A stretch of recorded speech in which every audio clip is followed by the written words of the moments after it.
Hi guys, welcome to my channel. நான் S. நம்ம ஒரு யோகின் ஃபேஸ் எழுத புக்ல இருக்கிற விஷயம் தான் ஒன்று ஒன்றா பார்த்துட்டு வரோம். அதில் நம்ம இன்னைக்கு யாரை பத்தி பார்க்க போறோம்னா, மகேந்திரநாத் குப்தா அப்படின்ற பத்தி தான் பார்க்க போறோம். அவருடைய இன்னொரு பேர் மாஸ்டர் மகாசேர். ஒரு யோகின் ஃபேஸ் எழுத புக்கை எழுதினவர் ஸ்ரீ பரமஹம்சா யோகானந்தர். அவரு தன்னுடைய வாழ்க்கையில் நடந்த விஷயம் அந்த புக்ல எழுதியிருக்காரு. அது இருக்கிற விஷயம் நம்ம ஒன்று பார்த்துட்டு இருக்கோம். இந்த மாஸ்டர் மகேசர் ரொம்ப தீவிரமான பராசக்தி பக்தர்.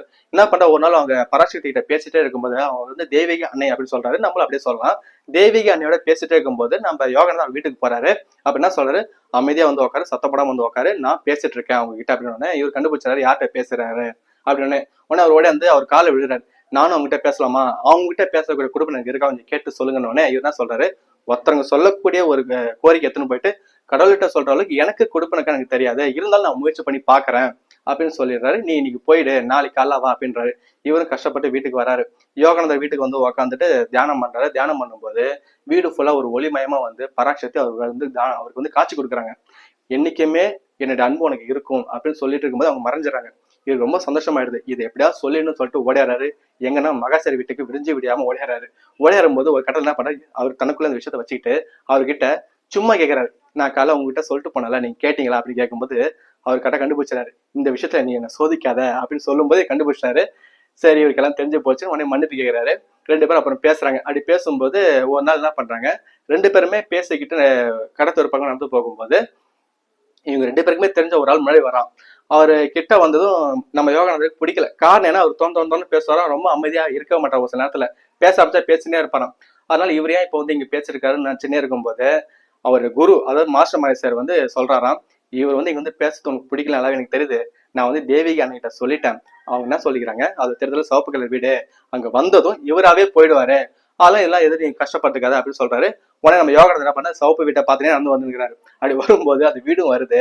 அவர் ஃப்ரெண்டு ஏன் போறா எதுக்கு போறான்னு தெரியாம அவங்க விட்டுட்டு அவர் எட்ட போயிட்டாரு. அவருக்கு அப்பதான் ஃப்ரீ ஆகுது. அதே மாதிரி என்ன ஆகுது, ஒரு கொஞ்ச நாளுக்கு அப்புறம் ஹவுரா ரயில்வே ஜங்ஷன் பக்கமா நம்ம யோகானந்தர் தனிமையில் நடந்து போறாரு. தனியா நடந்து போறாரு. அப்படி நடந்து போகும்போது அங்க பக்கத்துல ஒரு கோவில் இருக்கு. அந்த கோவில்ல பக்தர்லாம் ரொம்பவும் சத்தமா மோள அச்சுன்னு கடவுள் பேரை சொல்லிட்டு கத்திட்டு இருக்காங்க.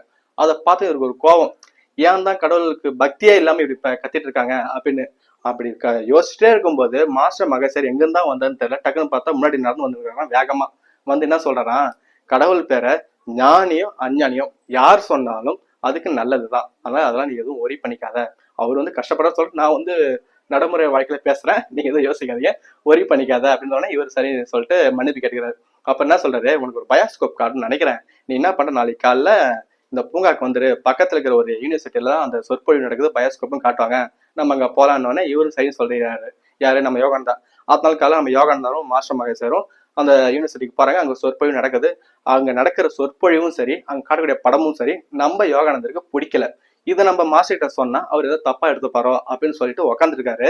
அதே நேரத்துல நம்ம மாஸ்டர் திரும்பி சொல்றாராம், இங்க நடக்கிற எந்த விஷயம் உனக்கு பிடிக்கல, நல்லா எனக்கு தெரியும், நான் தேவிகா அண்ணன் கிட்ட சொல்லிட்டேன். தேவிகா அண்ணன் யார சொல்றாருன்னா பராசக்தியா சொல்றாரு.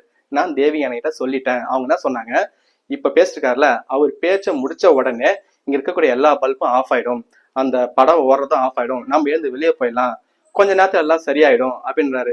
இவரும் சரின்னு சொல்லிட்டு உட்காந்துக்கிறாரு. இவர் சொல்லி முடிச்சோன்னா பேசுறத நிறுத்திட்டாரு. உடனே எல்லாம் பல்பும் ஆஃப் ஆயிடுது, படம் ஆஃப் ஆயிடுது. ரெண்டு பேரும் எழுந்து வெளியே போறாங்க. அப்ப யோகானந்தர் என்ன பண்ண, திரும்பி பாக்குறாரு என்ன நடக்குது. திரும்பி பார்த்தா மறுபடியும் பழைய மாதிரி எல்லாமே பல்ப் எரியுது, படம் வருது. அவரும் பேச ஆரம்பிச்சிட்டாரு. இவர் சரின்னு சொல்லிட்டு வந்துருக்காரு. உடனே ஒரு மாஸ்டர் மகேஷ் என்ன சொல்றாரு, உனக்கு இது பிடிக்கலன்னு நல்லாவே எனக்கு தெரியுது, உனக்கு இன்னொரு பயாஸ்கோப் காட்டுறேன் அப்படின்னு சொல்லிட்டு அவர் நெஞ்ச தட்டுறாரு. நெஞ்ச தட்டின உடனே மாஸ்டர் மகேஷ் யோகானந்தரோட நெஞ்ச தட்டின உடனே அவர் முன்னாடி இருக்கிற விஷயங்கள் அப்படியேதான் இருக்கு, நார்மலா தான் இருக்கு. ஆனா ஒரு காதுல எந்த ஒரு சத்தமும் விழலையாம். அப்படியே மயான அமைதியாம். காரு, பஸ், லாரி, ட்ரெயின் எல்லாம் போதான், ஆனா எந்த சத்தமும் வரலையாம். இவரை தாண்டி தான் போறாங்களாம் பேசின்னு மக்கள், அந்த சத்தம் கூட வரல. என்னை தெரிஞ்சவங்க நேர்ல வராங்க, ஆனா என்னை பார்க்காத மாதிரி தான் போறாங்க, ரொம்ப அமைதியா இருந்துச்சுன்றாரு. அந்த மாதிரி அந்த அமைதியை அனுபவிச்சிருக்கும் போது டக்குன்னு நெஞ்சல் தட்டுறாரா, மறுபடியும் எல்லாம் பழைய மாதிரி எல்லா சத்தமும் வருதான். இது அவருக்கு ஒண்ணுமே புரியல. எந்த இடத்துல நிக்கிறோம் கூட தெரியாம அதே இடத்துல மாஸ்டர் மகேசர் காலில் விழுறாராம். விழுந்தோடனே என்ன சொல்றாரா, இல்ல இல்ல விழாத, உன்னுடைய மனசுலயும் கடவுள் தான் வாழ்றாரு, என் மனசுலயும் கடவுள் தான் வாழ்றாரு, அவரு என் கால தொடுறது எனக்கு கஷ்டமா இருக்கு அப்படின்னு சொல்லி அவர் எழுப்பிடுறாராம். இந்த மாதிரி நிறைய விஷயம் அவர் ரொம்பவும் எளிமையா இருக்காராம். ஃபார் எக்ஸாம்பிளுக்கு இவர்கிட்ட நிறைய போதனைகள் சொல்லுவாராம். மாஸ்டர் மகேசர் யோகானந்தர் கிட்ட நிறைய போதனை சொல்லும் போது சொல்லி முடிச்சதும், இதை என் குரு எனக்கு சொன்னாரு, நான் உனக்கு சொல்றேன்னு சொல்லுவாராம். அவருடைய குரு ஸ்ரீ ராமகிருஷ்ண பரமஹம்சா, அவருடைய சீடர் தான் மாஸ்டர் மகாசேரு. இந்த மாதிரி இன்னும் நிறைய விஷயம் சொல்றாங்க. அதே மாதிரி என்ன சொல்ற, நீங்க தான் என் குருன்னு சொல்லும்போது, நான் உனக்கு என் குரு இல்ல, உன் குரு இன்னும் கொஞ்ச நாள் வந்து ஒன்னே வந்து பாப்பாரு அப்படின்னு சொல்லிடுறாராம். இவரும் சரி சொல்லி வீட்டுக்கு வந்தாரு. அடுத்த பாட்டுல இவர் குரு எங்க சந்திச்சிருக்காரு, ஆனா எங்க சந்திச்சாரு, எப்படி சந்திச்சாரத பார்க்கலாம். பாய்.